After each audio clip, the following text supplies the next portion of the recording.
Boa noite, gente. Boa noite. Estamos aqui ao vivo em mais uma live do nosso Clube de Leitura. Esse mês nós estamos estudando este livro aqui, Cultivando um Coração de Virtudes. Nós já fizemos o nosso primeiro encontro e falamos sobre os primeiros capítulos desse livro. E agora a gente vai conversar junto com uma convidada muito especial. Vamos fazer então a segunda parte da discussão desse livro. Então vamos aqui aguardar um pouquinho. Vou esperar a Paula. A Paula já entrou aqui. Vou esperar a Paula participar aqui com a gente. Então, para quem não sabe, vou explicando aqui enquanto isso. A gente tem esse projeto de clube de leitura. A ideia é que cada mês a gente leia uma obra e divida a discussão dessa obra em duas partes, em duas lives. Então, metade do livro na primeira live, metade do livro na segunda live. E aí, eventualmente, vou trazer aqui alguns convidados especiais, como a gente vai ter hoje. Vamos ver aqui se eu consigo convidar a Paula. Vamos ver aqui. Deixa eu só aceitar aqui. Vamos seguir. Deixa eu ver se eu fiz alguma coisa errada aqui. Não. Bom, então vamos lá. Paula, não estou te vendo, nem você me vê, né? A gente vai se ouvindo e vamos confiando que a imagem vai estar aparecendo para todo mundo. Se por um acaso, gente, em algum momento travar ou alguma coisa de estranha acontecer, vocês avisam, por favor, tá bom?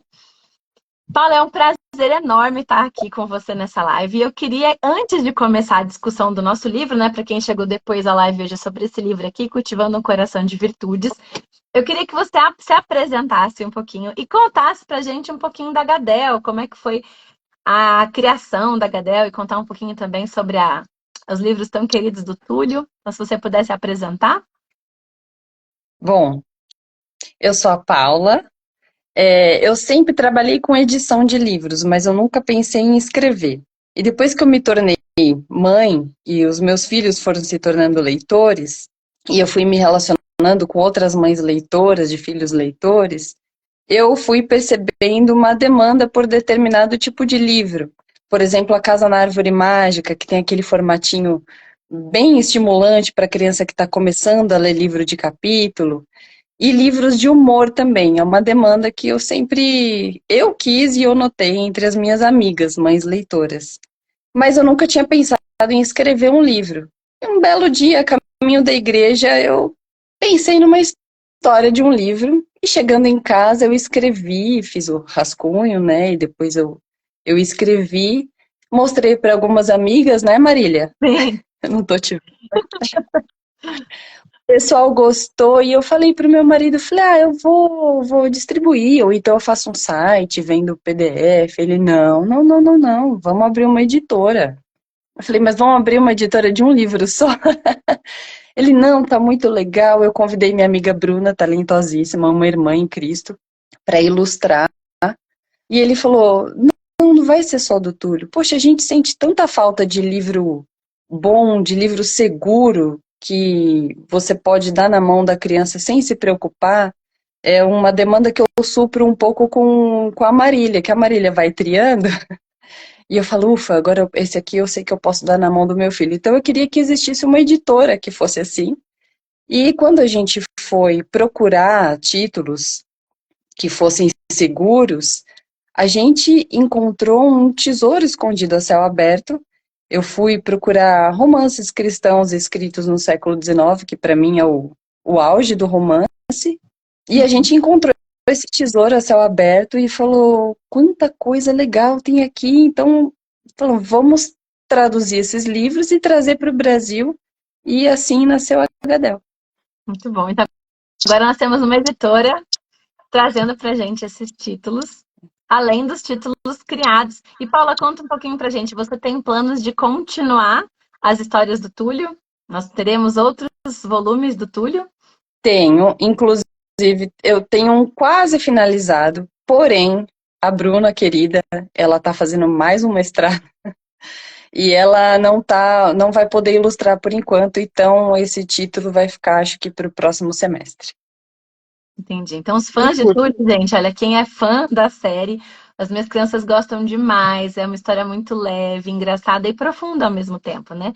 Eles gostam demais, então eu tenho certeza que eles vão ficar felizes com o volume do Túlio, que eu acho que agrada pequenos e grandes, né? Então, assim, aquele faz sucesso com os menores e também faz sucesso com a minha mais velha. Chega um livro novo e fala, eu quero ler o livro do Túlio. Eu fico feliz em saber. E, Paula, para a Hum. gente introduzir, então, o nosso assunto, né? O livro, para quem não acompanhou, gente, a live dos primeiros capítulos está salva no perfil. Eu vou salvar um destaque com esse título, Cultivando o Coração de Virtudes, e aí vou deixar as duas lives lá para facilitar, né? Para vocês encontrarem. Mas a ideia desse livro é trazer para a gente exemplos de histórias que nós podemos utilizar na educação moral da criança, né? Então, a ideia do livro é trazer contos de fadas, histórias clássicas, que podem ser utilizadas como uma ferramenta para ajudar na educação moral da criança, né? E aí eu queria conversar um pouquinho com vocês antes da gente entrar nos capítulos propriamente ditos, dessa questão do papel das histórias na formação da criança, né? Porque a gente tem dois extremos, né? De um lado, a gente tem as pessoas que acham que não interessa o que a criança vá ler, não vai influenciar, né? Então pode ler qualquer coisa, pode ter qualquer enredo, pode ter qualquer linguagem, que é só uma história e tudo bem, né? Então a gente tem esse extremo. E do outro lado, a gente tem o extremo de que a história seja, assim, capaz de fazer o milagre na educação da criança, né? Então, eu tenho um filho extremamente desobediente, basta que eu leia uma história sobre obediência e o milagre vai acontecer, né? Então, dessas duas vertentes, né? Daqueles que acham que a história tem um peso milagroso, né, miraculoso na formação da criança, e do outro lado, aqueles que não veem importância alguma. Paula, como é que você enxerga o papel das histórias nessa formação moral da criança? Eu acho que eu tô no meio. Eu, eu acho que é importantíssimo, acima de tudo, alimentar o imaginário da criança com coisas belas. Que ela tenha um estoque de padrões de beleza, de padrões de bondade, e que ela conheça muito bem a verdade, para que ela possa tomar as decisões da vida dela, para tudo que ela for fazer, como diz lá em Colossenses, né, tudo que ela for fazer, que ela faça de todo o coração, como para o Senhor e não para os homens. Ela, ela precisa ter naquele estoque, como se diz, como se você estivesse num supermercado e você precisa comprar um detergente, você já sabe onde está, você já sabe mais ou menos que marca que é boa, você já sabe a quem recorrer. Ela precisa ter esse arcabouço de padrões belos e verdadeiros e bons para poder julgar aquilo que é verdadeiro, daquilo que é mentira, daquilo que é bom, daquilo que é ruim, e aquilo que é belo, daquilo que é feio. Se a criança se alimenta de coisas feias, sem sentido, se ela só lê... Eu posso falar títulos aqui polêmicos? Pode ficar à vontade. Acho que não seremos cancelados. Pode ficar tranquilo. Se ela só lê Diário de um Banana, ela só vai conhecer aquele padrão.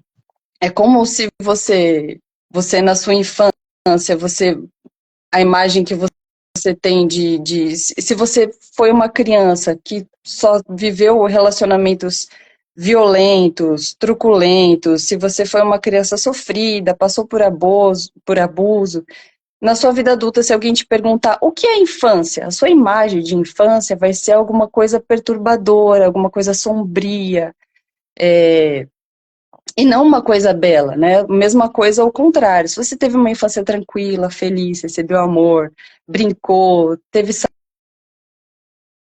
infância, você vai descrever só momentos bons, você vai ter aquela referência na sua mente, né? E e as relações que você constrói na sua vida, você vai buscar nessa imagem. Então, não só em literatura, né? Qualquer tipo de arte, qualquer tipo de... Tem aquela musiquinha, eu não sou de infância, né? Eu não nasci na igreja, mas como é que é, Marília? O Cuidar do olhinho com olhinho que vê, É, cuidado do olhinho que então, vê, cuidado do mãozinha que pega, cuidado do orelhinho que escuta, né? E é Filipenses 4:8, basicamente, né? Tudo aquilo que for bom, tudo aquilo que for de boa fama, pensa nisso, se enche disso, né? Bom, o livro vai falar sobre isso, né? Ele vai falar que a virtude é o que está no meio, né? Então, eu acho que a gente não deve dar um peso miraculoso para as histórias, né? Elas não são milagrosas. Mas também a gente não pode ser negligente, né, com relação ao que alimenta a alma dessa criança, porque a história, o que a criança lê, o que a criança ouve, o que ela assiste, alimenta a sua alma, né? E tantas vezes a gente tem um cuidado extremo com o que a gente alimenta o corpo, né? E não se preocupa com o alimento da alma, né? Com a linguagem, com os textos, com os padrões ali apresentados, né? E aí, então, vamos entrar no nosso livro, porque ele vai falar justamente sobre isso. Ele vai trazer pra gente bons padrões de boas histórias, histórias que aproximem essas crianças do que é bom, do que é belo, do que é verdadeiro, em determinados aspectos, né? Então, assim, o capítulo 4 ele vai falar especificamente sobre 3 histórias. E o foco dele é trazer para as crianças um padrão ideal de amizade, né? Então, o capítulo 4 vai falar como eu poderia mostrar para essa criança um padrão ideal de amizade.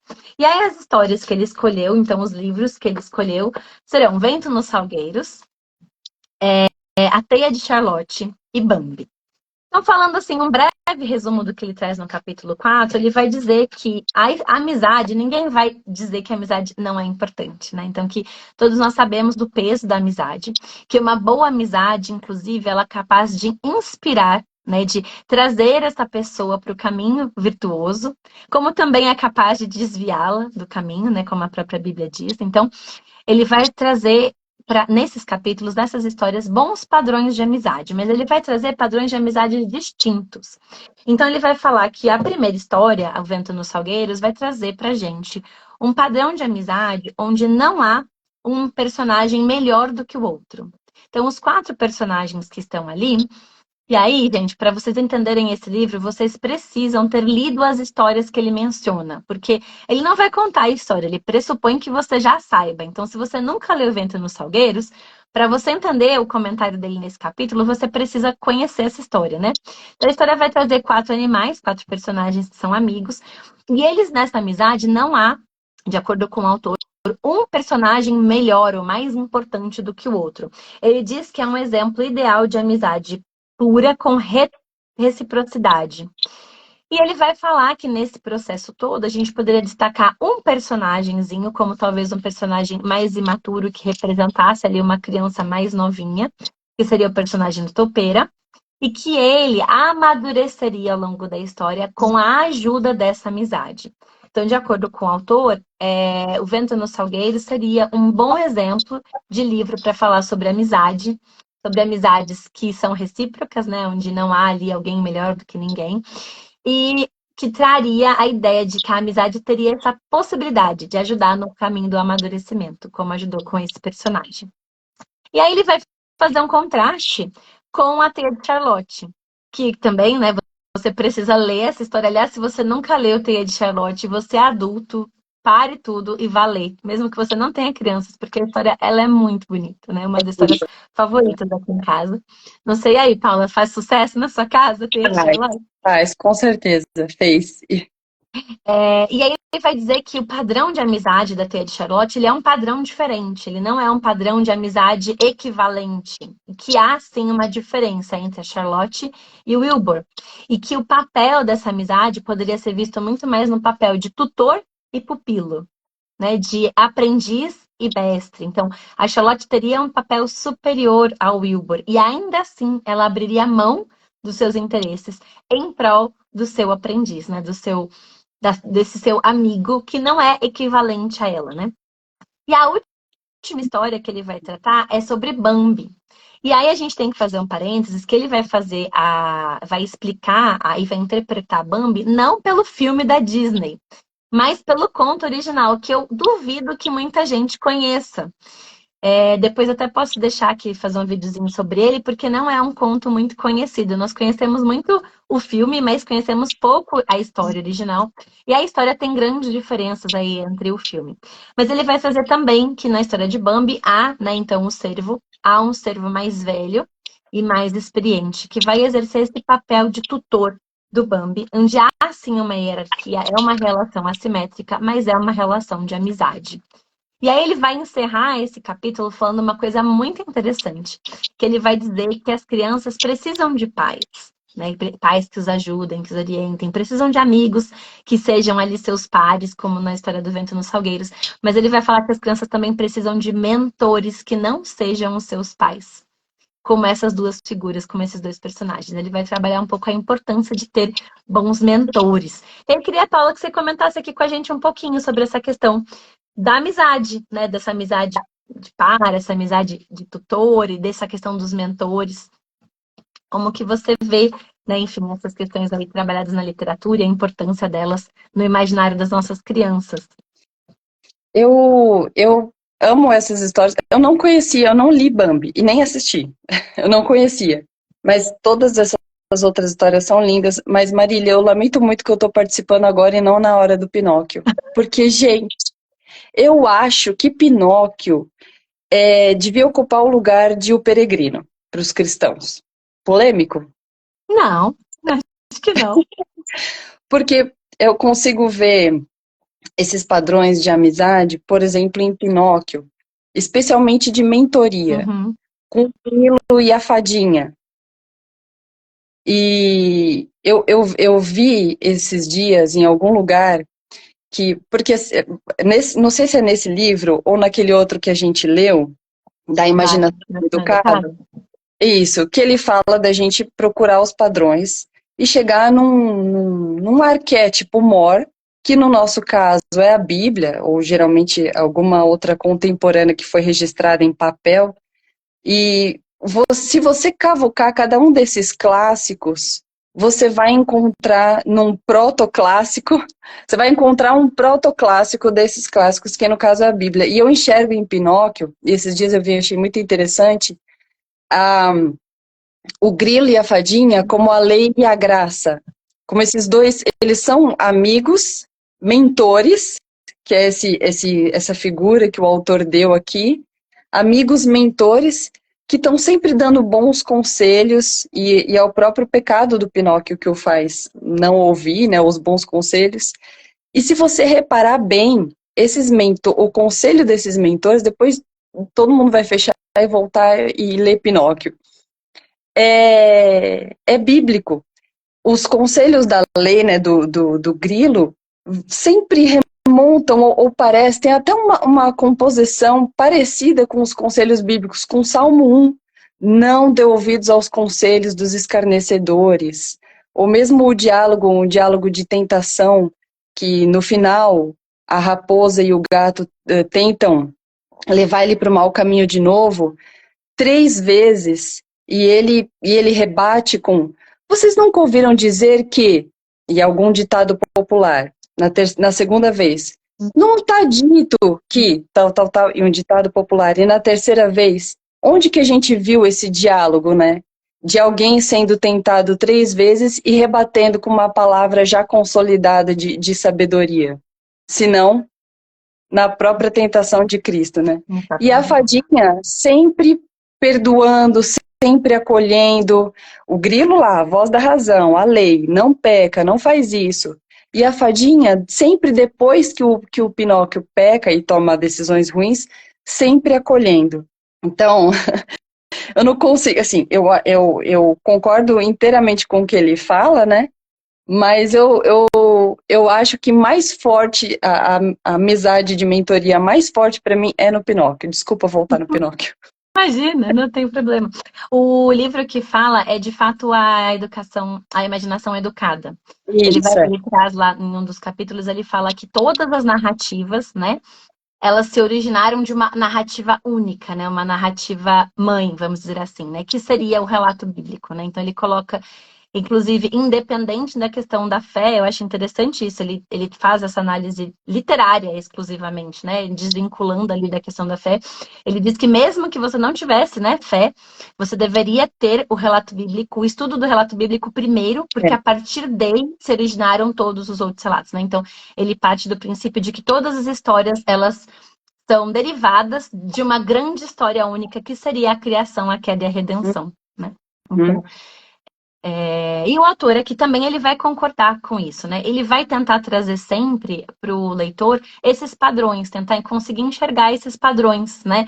Esses arquétipos, essas figuras que representam aí metáforas ou alegorias, né? E aí, nesse capítulo, ele vai falar da amizade. E no capítulo 5, eu acho que ele traz ainda um exemplo mais óbvio, que é o exemplo da luta contra o mal. Deixa eu só abrir aqui meu capítulo 5. E aí, na luta contra o mal, ele vai usar duas histórias, que é a Rainha da Neve e o Leão, a Feiticeira e o Guarda-Roupa. E aí, na história da Rainha da Neve, eu separei aqui, eu vou ler na íntegra, porque eu achei muito interessante, que ele diz o seguinte, ele diz que o conto de Christian é uma resposta romântica à ênfase que o iluminismo do século XVIII transferia à razão abstrata e utilitária. E que o conto também seria uma sátira voltada para uma filosofia de educação que aguça o intelecto enquanto mata as emoções. E aí é interessante como essa história, né, ela tem a relação ali do seu tempo, né? Por isso é importante a gente entender o contexto, né? O autor escreveu em um tempo, em um contexto, quem foi esse autor, né? E aí ele vai falar que Anderson vai trazer pra gente uma amostra de onde reside o mal e como o mal pode roubar a alegria da vida. E também vai celebrar no conto a bondade e o amor que restauram a integridade e a felicidade da vida. Então, também, ele sempre vai partir do pressuposto, o autor, que você conhece a história. Então, se você nunca leu a Princesa da Neve, desculpa, a Rainha da Neve, fica sem sentido, né? Então, você precisa, para aproveitar esse livro, ter lido as histórias originais. E ele vai fazer uma série de comparações da história da Rainha da Neve com o relato bíblico, né? Então, ele vai falar que os dois amigos, né? A Greta e o Kay, eles são amigos e eles brincavam ali no jardim que eles tinham, embora fosse um espaço bem restrito, né? Construído ali, meio que suspenso ali como uma varandinha. Mas ele vai remeter que eles eram amigos e que era uma amizade com grande harmonia. E ele vai remeter à comparação desses dois personagens com Adão e Eva no jardim antes da queda. Então, que eles tinham a harmonia e a alegria antes da queda. E que daí ele vai sofrer, né? Então, vai receber aquele caco de vidro, né? Que vai distorcer as suas imagens. E a partir daí ele vai ser aprisionado pelo seu próprio egoísmo. E ele vai cada vez mais, né? Entrar ali naquele...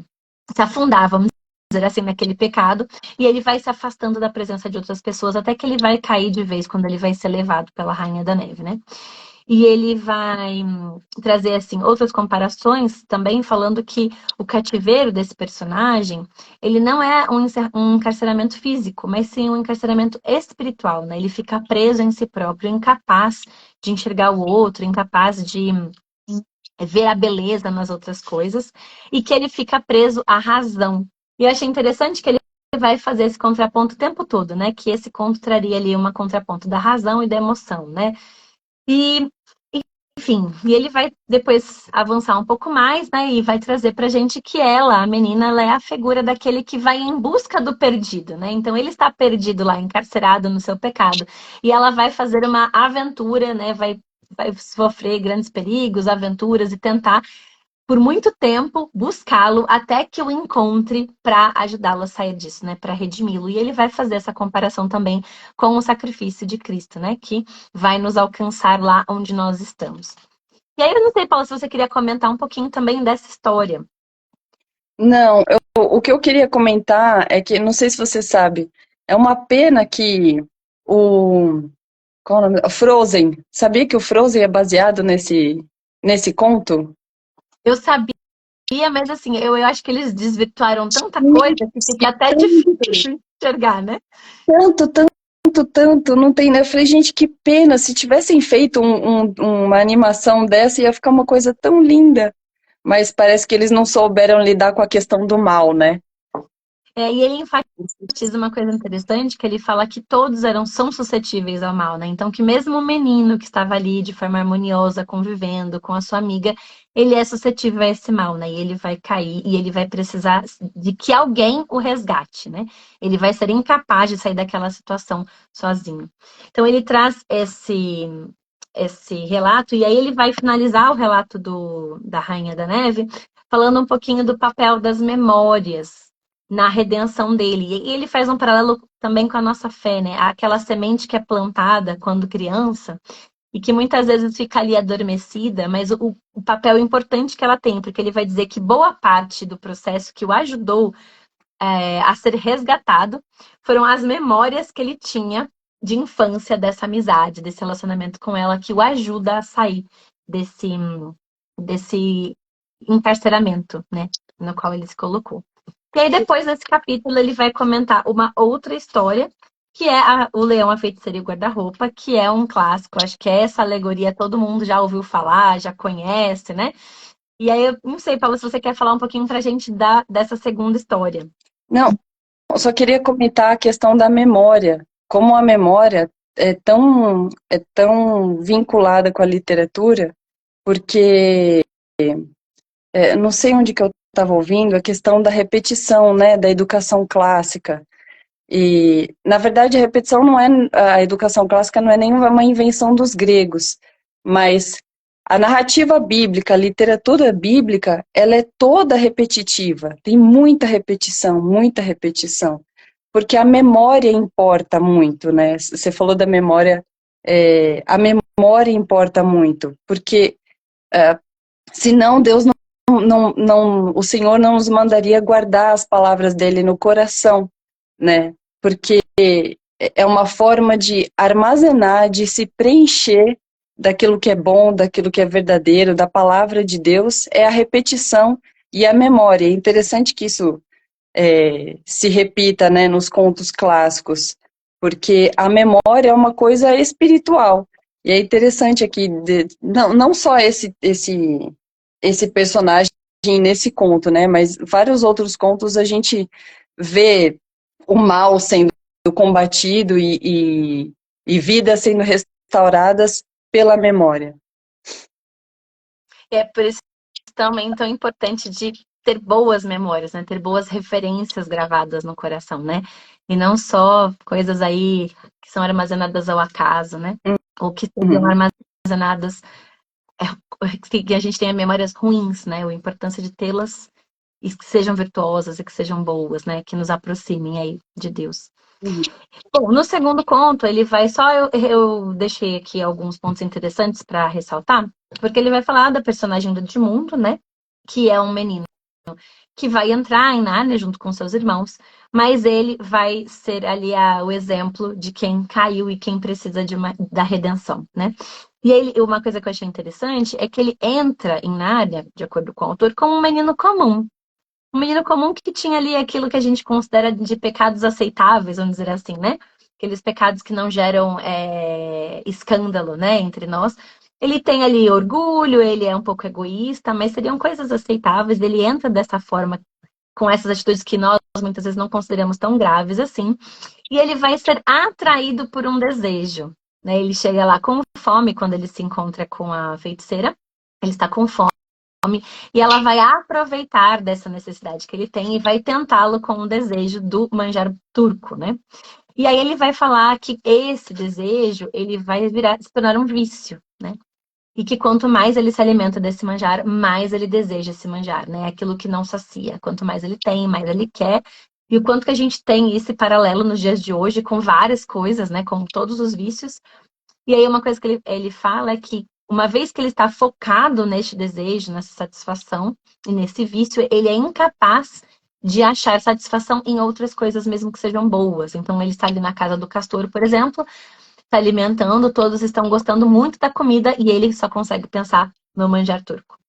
E aí, quanto que esse desejo, né, quando ele cai nessa tentação e vira um vício, quanto que isso vai aumentando cada vez mais e vai levando cada vez mais a uma queda maior, né? Até que ele de fato vá para o castelo da feiticeira e fique lá como um prisioneiro, né? E até que ele vai precisar também de alguém, né? Então, os dois personagens, eles são incapazes de salvarem a si mesmos, assim como nós, né? Somos incapazes de nos salvarmos pelas nossas próprias forças. Eles precisarão de alguém que se sacrifique por eles para salvá-los, né? Então, no conto da... Ai, fugiu. Da Rainha da Neve, a menina vai ter esse papel, e no conto do Leão, a Feiticeira e o Guarda-Roupa, então Aslan vai ter esse papel desse amor sacrificial, que é uma alegoria aí muito mais clara, né, do sacrifício de Cristo.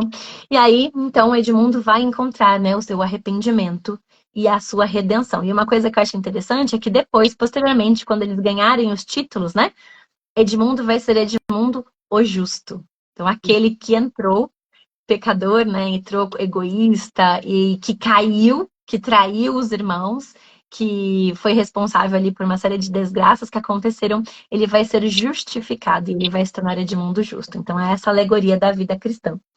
E não sei, Paulo, se você quer comentar um pouquinho também de Nárnia, desse livro em específico, né? Não. E eu ia só comentar uma coisa, só por falar das alegorias. Algumas pessoas não gostam das alegorias, né? O autor do livro, do Cultivando o Coração de Virtudes, ele não vai trazer nenhum ponto negativo das alegorias. Pelo contrário, ele vai trazer sempre pontos positivos das alegorias.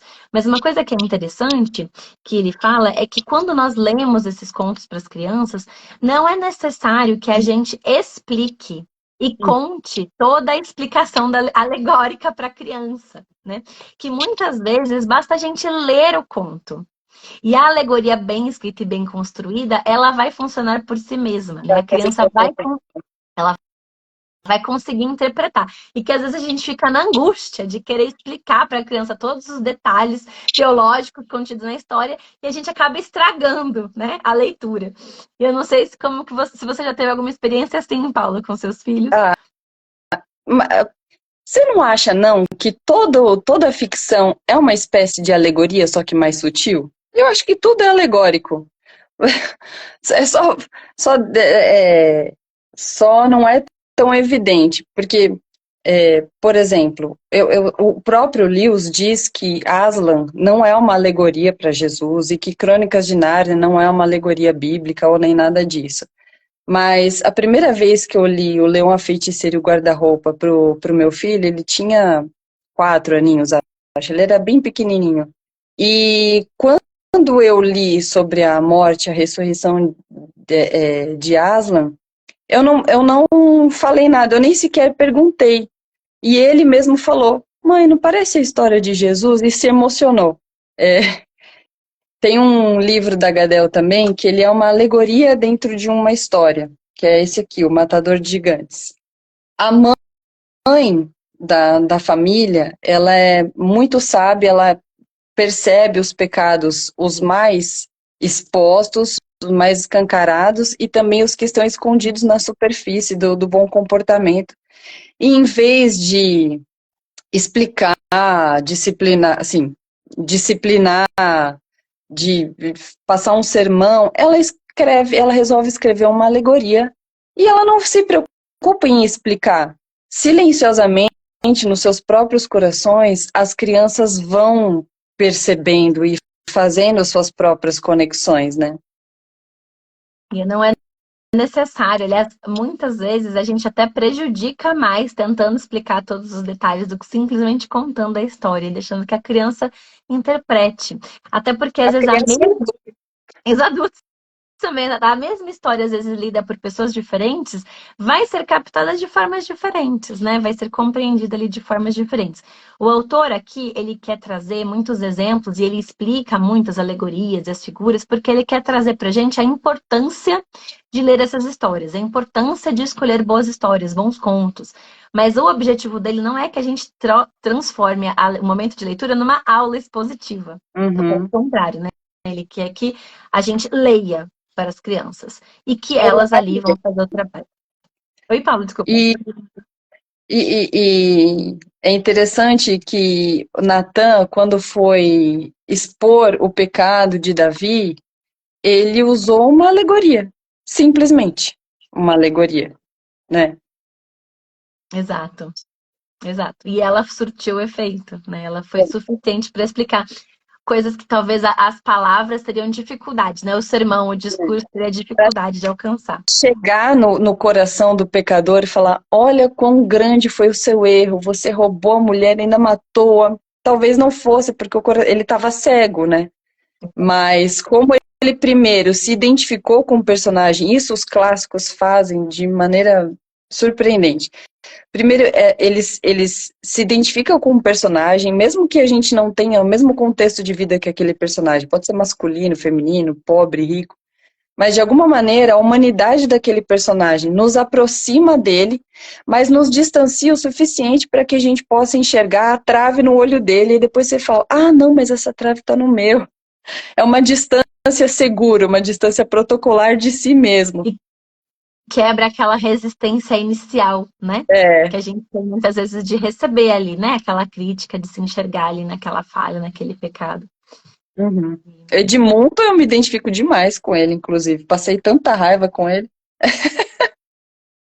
Os meus meninos aqui revoltados com ele, queriam assim que ele fosse, que ele pagasse, né, o preço. Mas mãe, como assim? Ele vai sair impune? E gerou boas discussões, assim, que eu tinha grandes justiceiros aqui em casa que já iam ter colocado Edmundo na forca. O E Aslan pagou, né? é, exatamente, mas o quanto que a gente consegue também com essas histórias, às vezes, trazer boas conversas, né? Muitas das viagens que eu faço dos livros e quando eu gravo os vídeos, eu sempre trago, gente, conversem sobre o livro, né? Depois da leitura, o livro rende ótimas conversas, conversas preciosas. Não que a gente precise explicar as alegorias, mas que a gente consiga entender o que a criança captou, né? E aprofundar ali a percepção dela. É, E quando são adolescentes, ainda mais, né? num outro momento, quando a oportunidade surge, né? Porque, por exemplo, nesse livro que eu falei aqui, O Matador de Gigantes, né? Cada gigante, a mentira, o egoísmo, cada gigante tem uma faceta diferente, uma estratégia diferente, um ponto fraco diferente para derrotar. Por exemplo, o gigante da mentira. Se a criança comete esse pecado, às vezes é muito mais eficaz você lembrar da história. Olha, onde que mentira estava escondido? E com que máscara? Que forma? E que estratégia que o gigante conseguiu, usou para derrotar? É muito mais fácil, como é que fala? Palatável para a criança, com essas imagens do universo dela, né, com essa figura bem desenhada, é muito mais fácil para ela compreender um conceito tão abstrato como a mentira, né? Exatamente. E aí a gente chega no nosso último capítulo, que é o capítulo 6, em que o autor se propõe a discutir as heroínas de fé e coragem. E, né, para essa discussão, ele vai usar duas histórias. Então, ele vai usar a Princesa e o Goblin, né, a Princesa Irene, de A Princesa e o Goblin, e depois ele vai usar Lúcia, no livro Príncipe Caspian. E aí ele vai trabalhar, ele vai falar bastante sobre George MacDonald, né? Então, se você também não leu A Princesa e o Goblin, vai ser difícil entender esse capítulo, porque ele vai tentar explicar um pouco do simbolismo daí que estaria por trás da Princesa e o Goblin. Eu tenho que confessar que eu li o capítulo e tem algumas ressalvas, assim, não concordo 100% com a interpretação que o autor deu para todos os símbolos ali do George MacDonald, mas vou trazer aqui para vocês um resumo do que ele traz, né? Então, de acordo com ele, a história da Princesa Irene, ele tem ali um prólogo, né, antes da história em si, que ele vai falar que a história ela é para todas as princesas. Então, ele deixa subentendido que não seriam princesas no sentido de parte da realeza, mas princesas como filhas de Deus, né? De acordo com o autor, essa é a ideia. E o processo do amadurecimento da Irene. Então, onde a história traria, né, contaria o processo de amadurecimento em que ela deixa de ser criança. E ele diz na história que ela cresceu muito rapidamente. E esse processo ele vai ser intermediado por meio de uma figura muito misteriosa, que seria a sua tetravó, que ela descobre também de formas misteriosas, mas essa tetravó, ela ajudaria Irene nesse caminho do amadurecimento, né? Então, Irene também vai ter que encarar o seu medo para poder amadurecer. Então, em algum momento da história, ela vai precisar descer, né, as profundezas da terra onde os goblins moravam, e nessa descida, onde ela obedece ao comando, mesmo sem saber muito bem o que ela ia fazer lá, mas ela confia e supera o seu medo, ela vai acabar salvando Curdy e juntos eles vão voltar à superfície. E aí ele fala que esse seria um momento de transição, né? Quando ela supera esse medo, ela estaria aí, então nesse processo de amadurecimento. E nessa volta à superfície, tem um episódio em que ela volta toda suja, enfim, e a avó vai colocá-la numa banheira para banhá-la, e ele vai dizer que essa poderia ser interpretada como a figura de um batismo, em que ela seria então ali se tornaria uma nova pessoa. E a partir daquele momento na história, Irene então seria uma mulher já madura, né? E enfim. E ele vai fazer o que eu não concordo muito bem é que ele vai dizer que essa avó ela teria ali a figura de Maria. porque ele fala que ela, algumas descrições físicas dela, do local onde ela está, em que ela tem ali alguma relação com o céu e com as estrelas e tudo mais. Até posso ler aqui na íntegra. Aí ele coloca assim: a avó é uma presença luminosa na história, um tipo de mulher sábia, figura de sabedoria, que MacDonald introduz em várias histórias, né? E essa avó, ela teria então ali um vínculo, né, com Maria. Então, eu não sei, Paula, se você consegue enxergar essa comparação. O que que você acha? Eu acho que ela pode até existir, mas para mim, essa figura dessa avó tem muito mais a ver com tradição, de que é o valor que a literatura busca mesmo, né? De compreender a humanidade de acordo não, a humanidade como ela se apresenta hoje, mas olhando sempre para a tradição, olhando sempre para algo que veio antes e que disse coisas, que disse coisas novas no seu tempo, mas que reverberam até hoje, né?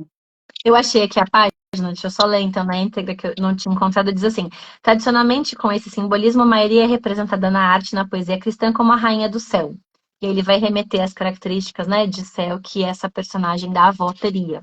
Então, ele vai discorrer um pouco mais sobre o rito de passagem, né, da Irene, tanto da descida até onde os goblins moram, a sua superação do medo, o seu retorno, esse banho, né, que essa avó vai dar para ela, que aí poderia simbolizar então esse batismo e a sua transformação para de fato uma mulher madura.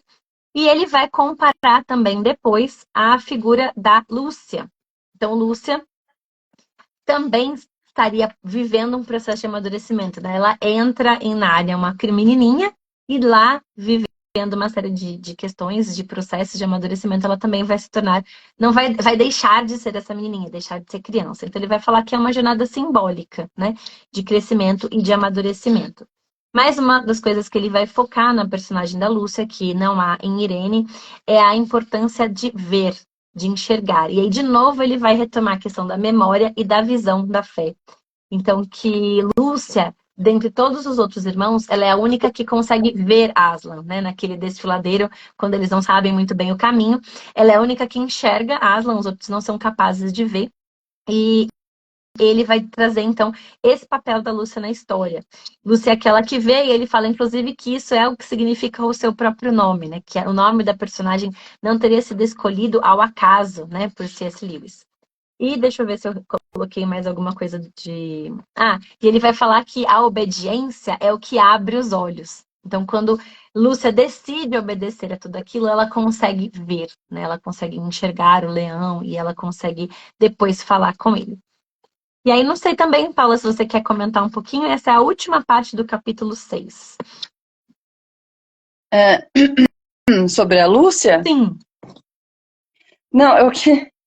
Não, Não, pode não só sei. comentar outra coisa, Paula, não tem problema. Ali, Não, eu só não me decidi se eu gosto ou não do George MacDonald, se é que eu tenho esse direito. Quem sou eu? Mas é que é muito para mim é muito confuso e aquela coisa que eu já conversei com você, né, nos bastidores antes já sobre qual é o papel. Eu não entendo porque o beijo na boca de todas as obras, porque o autor aqui não mencionou, mas tem um beijo muito desnecessário na boca nesse livro, né, A Princesa e o Goblin, como em praticamente todas as obras que eu li do George MacDonald. Então, assim, eu jamais, quem sou eu? Jamais diria que não leiam George MacDonald. É importantíssimo. Ele é inspiração para Tolkien e C.S. Lewis. Ele precisa ser lido. Ele ensinou a liberdade da fantasia para os que vieram depois dele, né? Mas eu confesso que eu tenho uma relação de pé atrás. aqui em casa, bom, boa parte dos contos dele eu nunca li para os menores, né? Porque são contos mais difíceis, mais complexos e tal. A minha mais velha, sempre que lê uma obra dele, sempre me traz assim que ela acha que o ambiente é sempre muito sombrio. É, Então, fantástico, é muito sombrio. exatamente. Então ela leu e ela falou assim: Nossa, mãe, mas é um lugar estranho. Ela falava assim, quando ela começou a ler, parece um conto de terror. percepção dela, eu não interferi, né? Entreguei a obra, ela conhecia George MacDonald um pouco ali da sua biografia, já tinha lido Princesa e Curd. Aliás, desculpa, Princesa e o Goblin. Nós lemos Princesa e Curd em inglês, que é a continuação da história. Não tem tradução ainda em português, mas nós lemos. E ela se incomodou demais com a Princesa e Curd, principalmente naquele evento. Eu acho que a maioria das pessoas nunca leu, né? Porque, como eu falei, não é uma obra que foi traduzida para o português.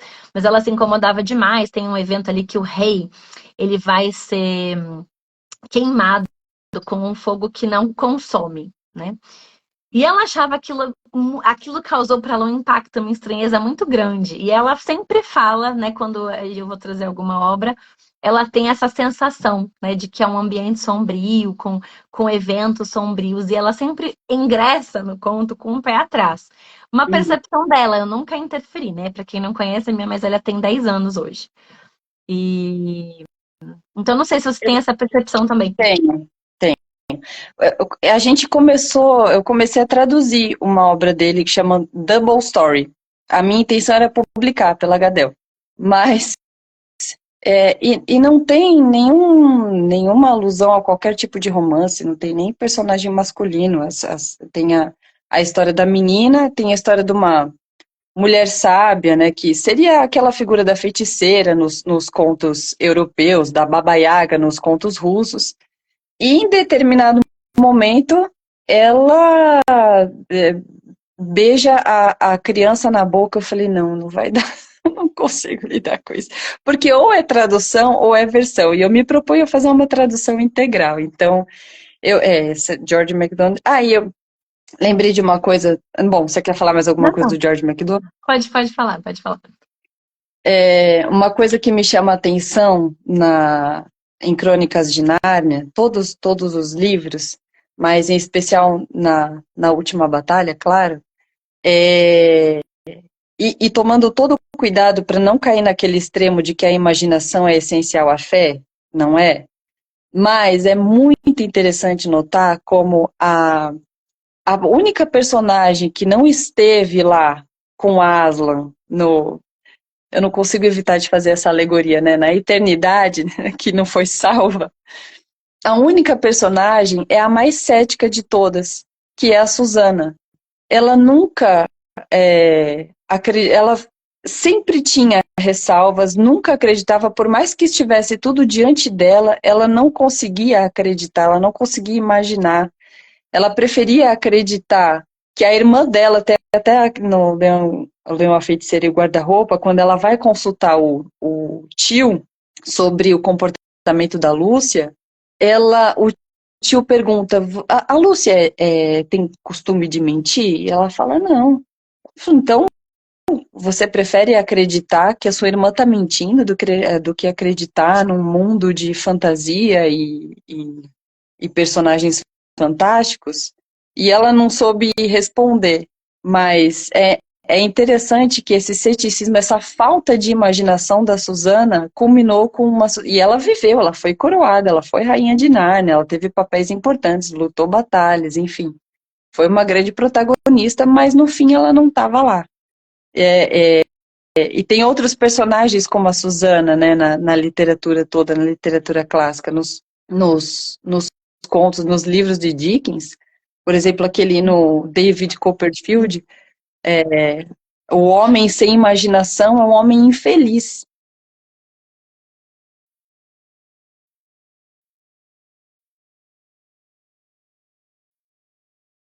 Ai, caiu?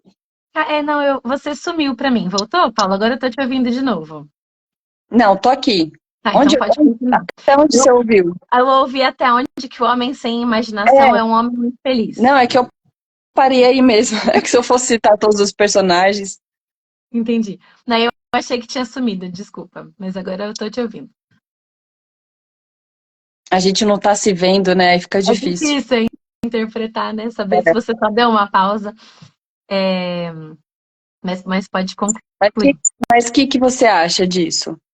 Eu acho assim, eu acho muito importante, né? Como a gente falou, semear essas boas sementes no imaginário, né? Eu acho que a imaginação infantil, ela é um terreno que precisa ser bem cultivado.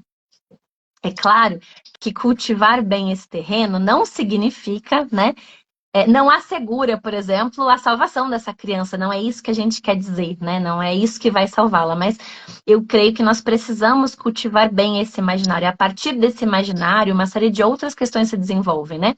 Até na live anterior eu mencionei que muitas vezes a inteligência ela evolui a partir da imaginação, de acordo com Platão, né?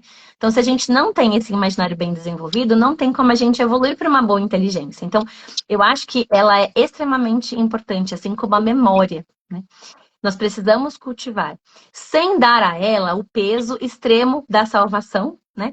Ou o milagre, né? Que, como a gente comentou no comecinho, de que isso é o capaz de resolver todos os problemas. Então, basta ler uma boa história e a minha vida se resolveu. Mas a gente não deve cair em nenhum dos dois extremos, né? Nem de não dar nenhuma importância, nem de dar a ela uma importância demasiada. E é isso, inclusive, que o autor vai concluir, né? Ele, depois do capítulo 6, ele traz uma conclusão e ele fala o seguinte, que ele fez o possível para demonstrar como os contos de fada alimentam a imaginação moral com melhores alimentos, né? E aí ele vai seguir falando que não existe uma solução única para a crise moral da infância em nossa cultura.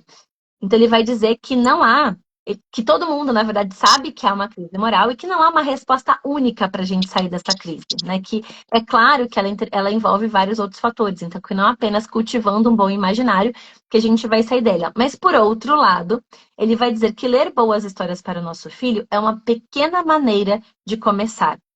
Uma pequena maneira importante e qualquer um pode fazer isso. Então, e é por isso que ele se propõe a escrever, né? Para incentivar que nós lêssemos esses contos para as crianças, como uma forma de começar essa educação moral das crianças, não como uma questão milagrosa, nem como algo que a gente deva negligenciar. Ele vai dizer que daí qualquer um pode fazer isso, né? Não é algo difícil, não é algo complexo, é simplesmente ler uma boa história, né? E encontrar uma boa história. E aí, só para mencionar, para quem não tem o livro, no final, depois dessa conclusão, ele vai dizer que ele gostaria de comentar muitas outras histórias, né? E muitas outras, e interpretar ali, discorrer sobre outras histórias, mas porque é muito difícil, né? Muito longo, então ele vai citar outras histórias para cada um dos tópicos. Então, assim, para cada um dos tópicos, ele vai colocar lá amor e imortalidade. Ele vai citar uma lista de histórias que tratariam sobre isso de uma forma a plantar uma boa semente, né? Então ele vai falar sobre amigos e mentores, e aí ele vai listar uma série de outras histórias. Mal e redenção, né? A luta do bem e do mal, e aí ele vai listar uma série de outras histórias. E a última lista vai ser heroínas e heróis de fé e coragem, e aí ele vai listar uma série de outras histórias. Então também para quem quiser outras referências, o livro traz uma série de contos. Aí alguns a gente ainda não tem traduzidos para o português, ele vai manter o título em inglês, mas muitos outros que já foram traduzidos, então a gente teria aí a chance de, além dessas histórias que nós comentamos, explorar aí uma série de outras histórias que teriam essa possibilidade de trazer um bom imaginário moral também para as crianças.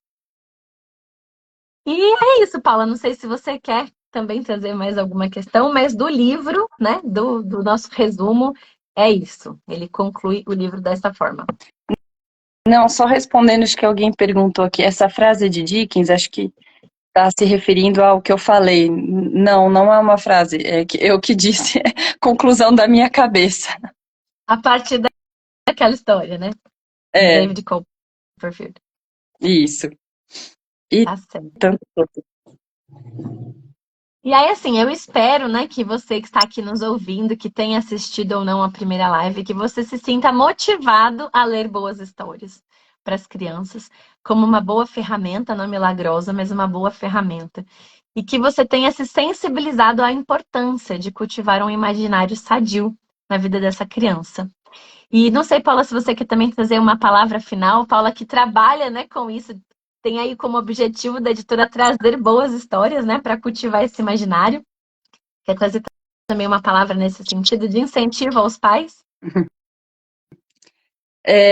Só começa. O que eu tenho lidado, assim, com a dificuldade de conversando com as pessoas, né? Mas eu não tenho tempo, eu não gosto também de ler, eu não tenho esse hábito. Então adquira. E só começa. Eu digo, Você tem 10 minutos antes de colocar seu filho no berço, antes de colocá-lo na cama? Você tem 10 minutos com ele? O que que você faz nesses 10 minutos? Eu coloquei um post essa semana. Já experimenta trocar 20 minutos de tela por 20 minutos de leitura em voz alta e veja a magia acontecer, né?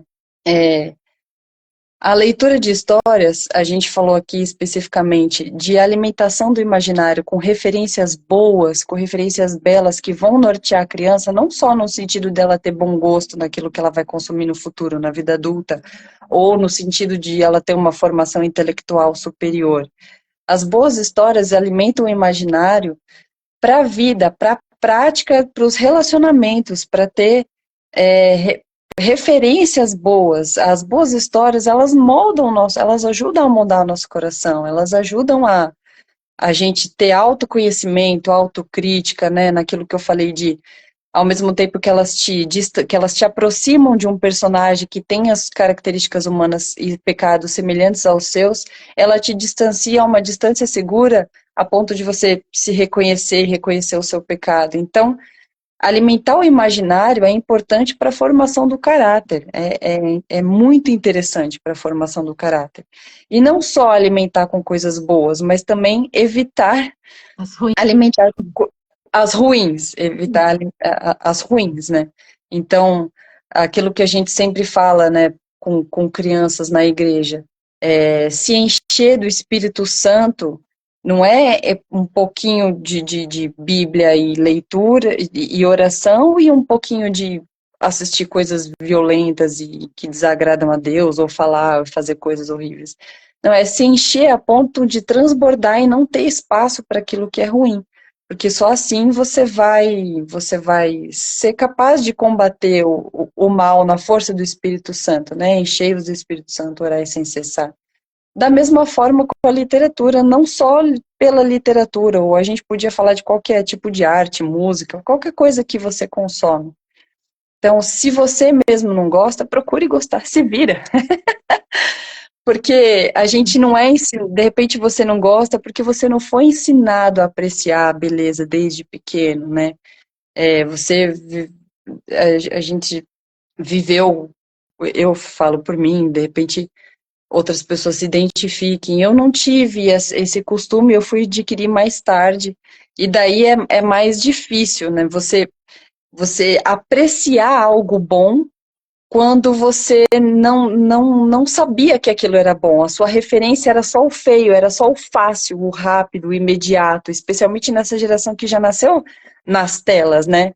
Então é muito mais difícil você desacelerar e mudar o seu padrão de vida para você passar a apreciar aquilo que demanda mais de você. Aquele livro Aprender a Ler, ele fala, a leitura não é uma atividade passiva, né? Você precisa empreender um esforço intelectual que vai contra o seu ritmo de vida, né? Especialmente nessa geração nossa. Então, seja diligente na aquisição desse hábito, procure livros infantis não são bobinhos, os clássicos infantis são, ó gente, ó, mais uma vez, isso aqui é profundo demais, falar da alma humana, fica aqui o meu incentivo. Não é uma coisa difícil, né, gente? Qualquer um pode ler, né? Qualquer um pode ler. Você não tem livro em casa, passe numa biblioteca, né? Pega um livro. É uma mudança de hábito, mas é uma semente plantada para outras gerações, né? Isso. Seus filhos vão crescer com esse hábito, eles vão perpetuar esse hábito para as outras gerações. E o quanto que isso faz diferença? Alguém comentou aqui no vocabulário, no desempenho. Gente, eu nunca li algo que contraindicasse, né, que trouxesse assim um malefício da leitura em voz alta, né, para as crianças. Pelo contrário, a gente tem essa questão de formação do imaginário, a gente tem a questão do vocabulário, a gente tem a questão de melhora do desempenho escolar, a gente só tem benefícios. Eu nunca ouvi nenhum malefício, né? Então, quando a gente tem adolescentes mais velhos, isso estreita o relacionamento com esse adolescente, né? Aproxima. Ele possibilita boas conversas, né? Possibilita alcançar às vezes, ali o coração daquela criança de uma forma que só um discurso ou só um sermão não alcançaria. Então, assim, só tem benefícios. Exige zero, né? Tecnologia, não é algo difícil, é simplesmente parar 5 minutos e ler. E uma coisa que eu queria também dizer é que às vezes a gente acha que não tem muito tempo, mas o pouco frequente ele se torna muito, né? Constante, né? Então você não tem muito tempo, mas você lê todo dia um pouquinho, uma página, serve pra gente também, né?